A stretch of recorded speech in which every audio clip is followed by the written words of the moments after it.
स्वतंत्र और आजाद पत्रकारिता का समर्थन कीजिए, सच में मेरा साथी बनिए। बहुत आसान है दोस्तों, इस ज्वाइन बटन को दबाइए और आपके सामने आएंगे ये 3 विकल्प। इनमें से एक चुनिए और सच के इस सफर में मेरा साथी बनिए। नमस्कार दोस्तों, मेरे इस मंच पर मैं अभिसार शर्मा आपका स्वागत करता हूं।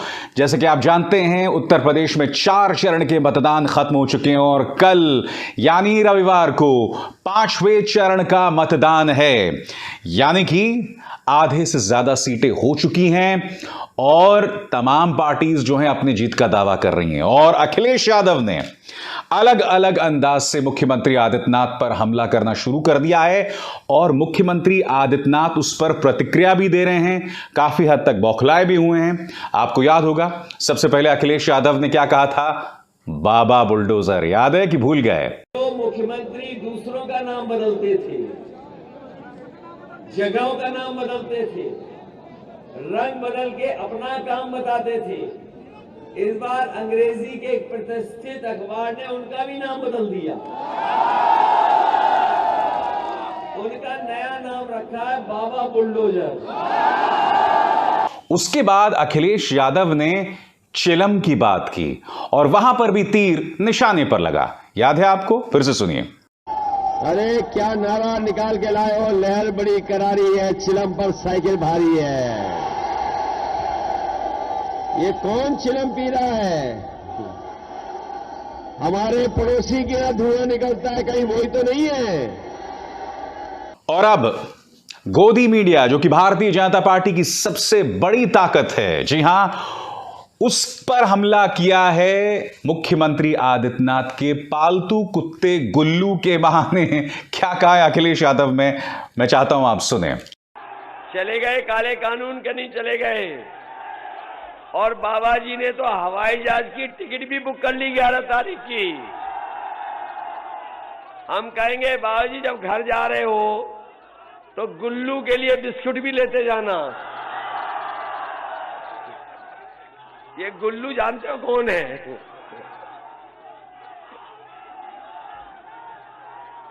बाबा जी का एक प्रिय जानवर वो भी है। हाँ, वो दोस्तों, कल समाजवादी पार्टी के लिए खास दिन इसलिए भी रहा क्योंकि कल ये 2 चेहरे, यानी कि अखिलेश यादव की पत्नी डिंपल यादव और जया बच्चन, सुपरस्टार अमिताभ बच्चन की पत्नी जया बच्चन, जो कि समाजवादी पार्टी की सांसद भी हैं, दोनों एक मंच पर थी। उन्होंने क्या कहा वो मैं बाद में आपको बतलाऊंगा, मगर आज कार्यक्रम का मकसद दरअसल अमित शाह के कुछ बयानों पर फोकस करना है। दोस्तों, प्रधानमंत्री नरेंद्र मोदी ने, याद है आपको, एक चुनावी सभा में क्या कहा था? झूठ बोलो, बार बार झूठ बोलो। सुनिए प्रधानमंत्री ने कहा क्या था, फिर मैं उसकी चर्चा करता हूं। झूठ बोलो, बार बार झूठ बोलो, जो भी बोल सकते हैं सब झूठ बोलो, जहां भी बोल सकते हैं झूठ बोलो, जितनी बार बोल सकते हैं झूठ बोलो। अमित शाह ने कल अपने भाषण में कुछ चीजें कही जिसकी तरफ मैं आपका ध्यान खींचना चाहूंगा। अमित शाह ने समाजवादी पार्टी पर परिवारवादी पार्टी होने का आरोप लगाया और यह कहा कि जब उनकी सरकार थी तो सिर्फ और सिर्फ उनके रिश्तेदारों को पद मिलते थे।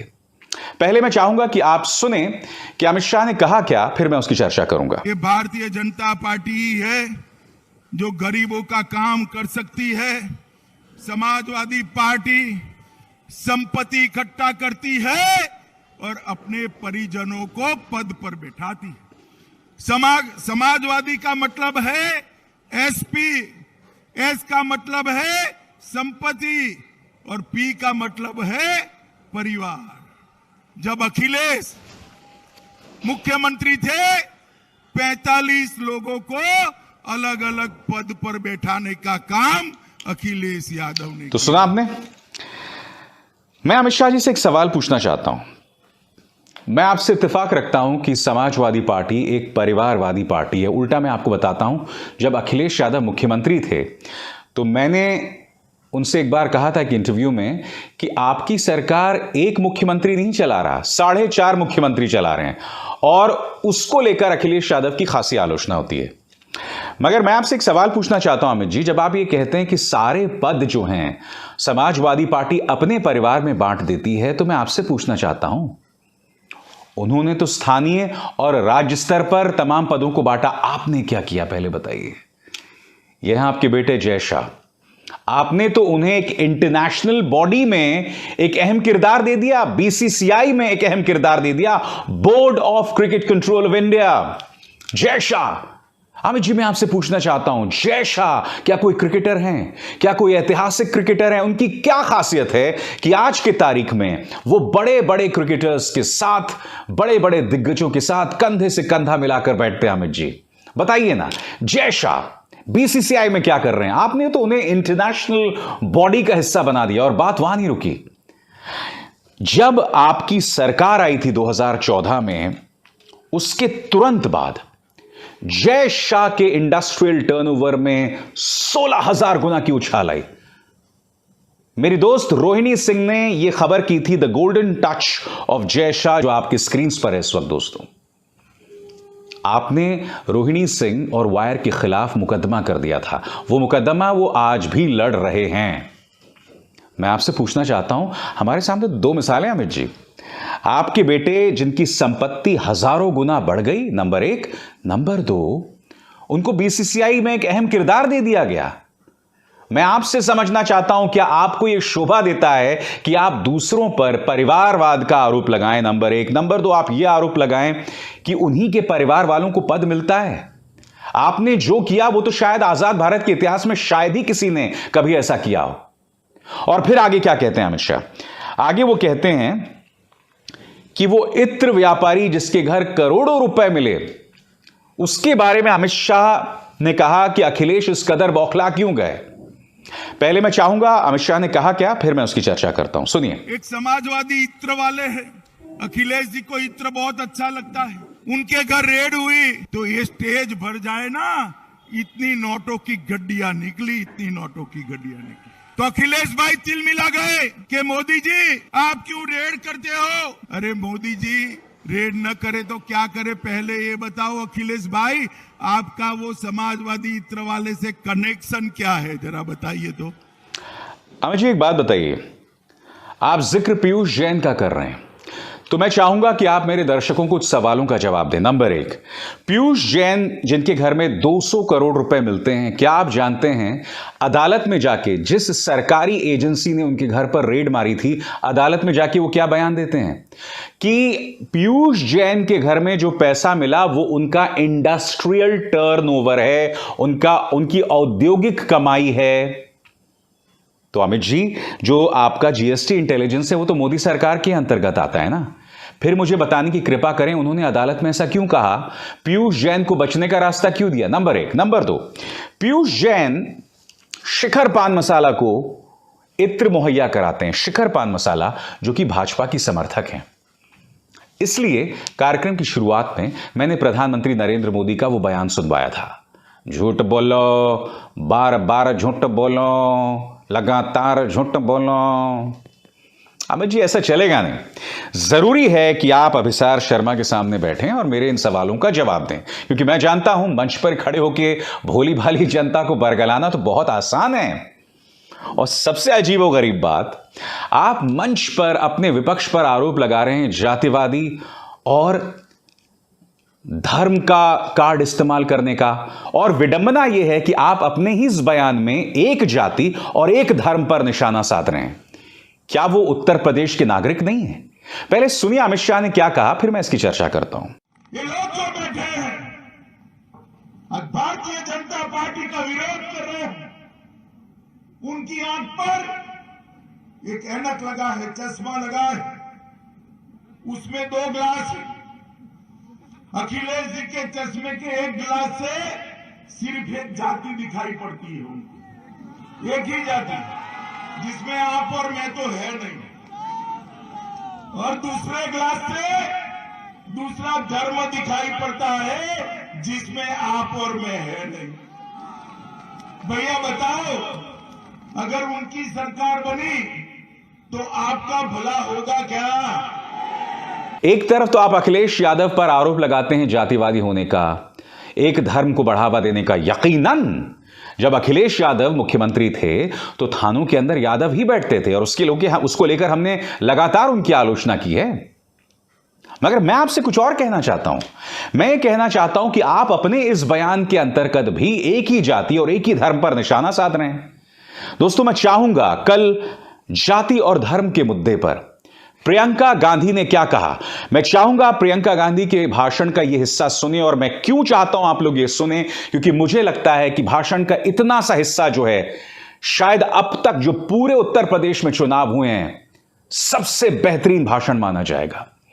उन्होंने जनता को कटघरे में खड़ा किया कि आप लोग जातिवादियों और धर्म के नाम पर आपकी भावनाओं के साथ खिलवाड़ करने वालों को वोट क्यों देते हैं। प्रियंका ने क्या कहा, आप सुनिए। आज हर नेता जानता है, हर राजनीतिक दल का नेता जानता है, समाजवादी का नेता जानता है, भाजपा का नेता जानता है, बसपा का नेता जानता है कि आपके सामने जाति और धर्म की बात करेगा उसको वोट मिलेंगे और वो सत्ता में आएगा।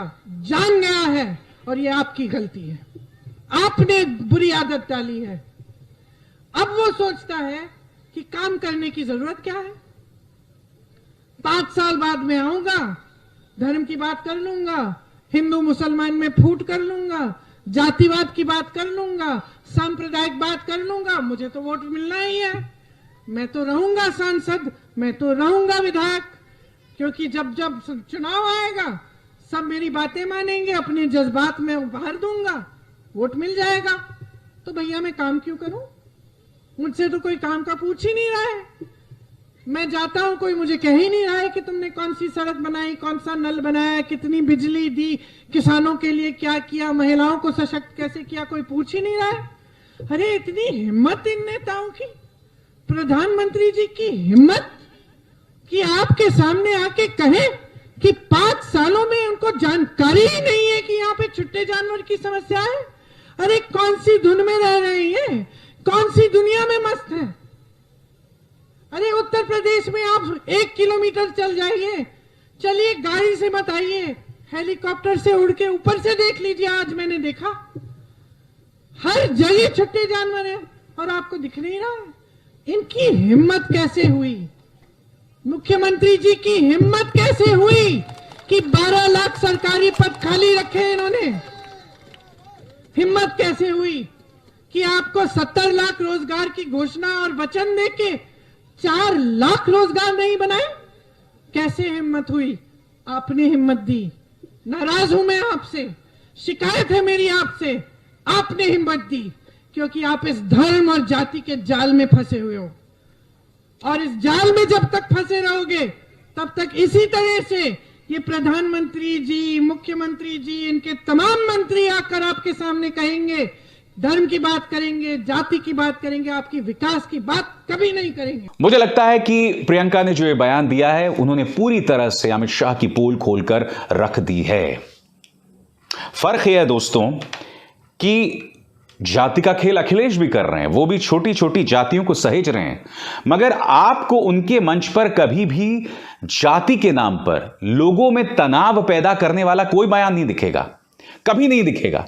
मगर दूसरी तरफ भारतीय जनता पार्टी का हर नेता अपने मंच पर खड़े होकर इस तरह के अनर्गल बयान देता है और फिर वो ये उम्मीद करते हैं कि जनता उनका साथ देगी। ये तस्वीर देखिए, अनुप्रिया पटेल का हेलीकॉप्टर उतरता है सभा को संबोधित करने के लिए।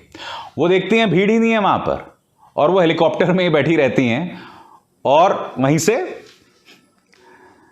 इस तरह की प्रतिक्रिया मिल रही है भाजपा के नेताओं और उनके समर्थक नेताओं को तमाम रैलियों में, क्योंकि आपके पास बोलने के लिए कुछ बचा नहीं है।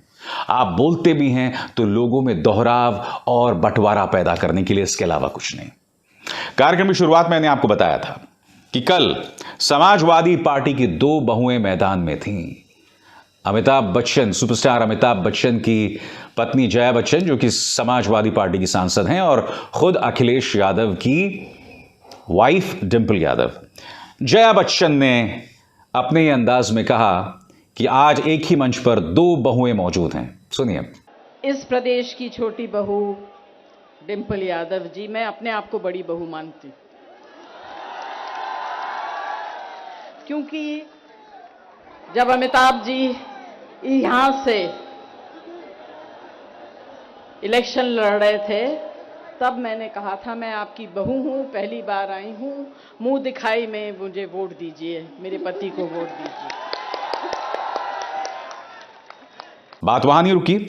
उन्होंने महिला के मुद्दे पर मुख्यमंत्री आदित्यनाथ को कटघरे में खड़ा किया। कैसे, सुनते हैं। महिलाओं के लिए हमेशा हम लड़े हैं। ये जब सत्ता में हैं और सत्ता में नहीं थे तब भी इन्होंने महिला सुरक्षा के लिए एक शब्द भी नहीं कहा। आज महिलाओं के लिए ये बातें करते हैं, कहते हैं उत्तर प्रदेश में महिलाओं की सुरक्षा नहीं है। इन लोग झूठ ढोंगी लोग हैं। मुंबई भाषा में इनको फेंकू चंद कहते हैं। सिर्फ फेंकते रहते हैं, काम कुछ नहीं करते हैं। और जैसे कि मैंने बताया, डिंपल यादव के मंच पर आने से अखिलेश यादव बार बार उस मुद्दे को जनता तक पहुंचाने का प्रयास कर रहे हैं कि मेरी ताकत यानी अखिलेश यादव की ताकत उनका परिवार है। आज एक ही मंच पर उनके पिता और उनके चाचा, जिनके साथ उनका तनाव था, वो दिखाई दिए थे कुछ दिनों पहले। अब अखिलेश यादव के साथ उनकी पत्नी भी हैं और यही वजह है कि अखिलेश यादव जो हैं वो एक संदेश दे रहे हैं इस वक्त प्रदेश की जनता को कि मेरा परिवार मेरे साथ है। क्या कहा डिंपल यादव ने, आइए सुनते हैं। इस बार 3 बहुएं एक साथ आई हैं। सिराथू की बहू पल्लवी पटेल जी, इलाहाबाद की बहू हमारी आदरणीय जया बच्चन जी, और मैं यूपी की बहू कह लूं अपने आप को, यूपी की बहू डिंपल यादव। ऐसी सरकार देखी है जिसने ऐसे मुख्यमंत्री जिसने अपने ही मुकदमे हटाए हो और उप मुख्यमंत्री जिन्होंने अपने ही मुकदमे हटाए हो। ऐसे कहीं पे हुआ है किसी भी प्रदेश में? जो गलत फहमी ये लोग फैला रहे हैं महिला सुरक्षा के नाम पे, मैं याद दिलाना चाहती हूँ कि 2000 के जो आंकड़े थे एनसीआरबी के, उसमें महिलाओं के साथ जघन्य अपराध कम हुए थे। और इन 5 सालों में जो आंकड़े आए हैं वह आंकड़े बहुत ही दर्दनाक हैं। और बगैर इसके कि इन महिलाओं का साथ दिया जाए, उनके परिवार वालों को प्रताड़ित किया जाता है। क्या जनता हाथरस की बेटी को भूल जाएगी? हम जानते नहीं है कैसे उसको जला दिया गया था। और परिवारवाद के इसी संदेश से भारतीय जनता पार्टी बुरी तरह से हिली हुई है। भारतीय जनता पार्टी जानती है और भारतीय जनता पार्टी इस मुद्दे पर बैकफुट पर भी है, क्योंकि ना मुख्यमंत्री आदित्यनाथ के पास इस मुद्दे का कोई जवाब है और ना प्रधानमंत्री नरेंद्र मोदी के पास। प्रधानमंत्री नरेंद्र मोदी तो अपनी तमाम सभाओं में परिवार का जिक्र कर रहे हैं, पूरी तरह से बैकफुट पर हैं दोस्तों, पूरी तरह से डिफेंसिव पर हैं। और इसलिए मैंने अपने एक अन्य कार्यक्रम में कहा था कि सही मायने में अब अखिलेश यादव ही इस चुनाव का एजेंडा जो है वो आगे बढ़ा रहे हैं और बीजेपी उस पर प्रतिक्रिया दे रही है लगातार। एक और छोटी सी आपको मिसाल देता हूं। अखिलेश ने बार बार उन्हें बाबा बुलडोजर किया, नतीजा एक चुनावी सभा में पूरे बुलडोजरों की लाइन लगा दी मुख्यमंत्री आदित्यनाथ ने। बाबा बुलडोजर कोई उपलब्धि नहीं है आदित्यनाथ जी। बाबा बुलडोजर आपके संवेदनहीन रवैये का परिचय है। यानी कि आपने इसी बुलडोजर का इस्तेमाल अपने नागरिकों पर किया, अपने विरोधियों पर किया, उन लोगों पर किया जो आपकी आलोचना करते हैं, जो आपसे सवाल करते हैं। मगर आपने एक जमीन पर एक चुनावी सभा में बुलडोजरों की लाइन लगा दी, मानो कोई बहुत बड़ी उपलब्धि आपकी किसी ने तारीफ कर दी हो। इसलिए मैं कह रहा हूं, हार या जीत मैं नहीं जानता हूं, but BJP has lost the plot. मुकाबला कैसे करना है भारतीय जनता पार्टी को समझ नहीं आ रहा है, सूझ नहीं रहा है। अब वो एक ही काम कर रहे हैं कि जनता में पैदा करो तनाव, अनाप शनाप बयान दो, अनर्गल बयान दो, बस इसके अलावा कुछ नहीं। और इन तमाम बारीकियों की चर्चा मैं इस मंच पर लगातार करते रहूंगा। अब अभिसार शर्मा को दीजिए इजाजत। नमस्कार।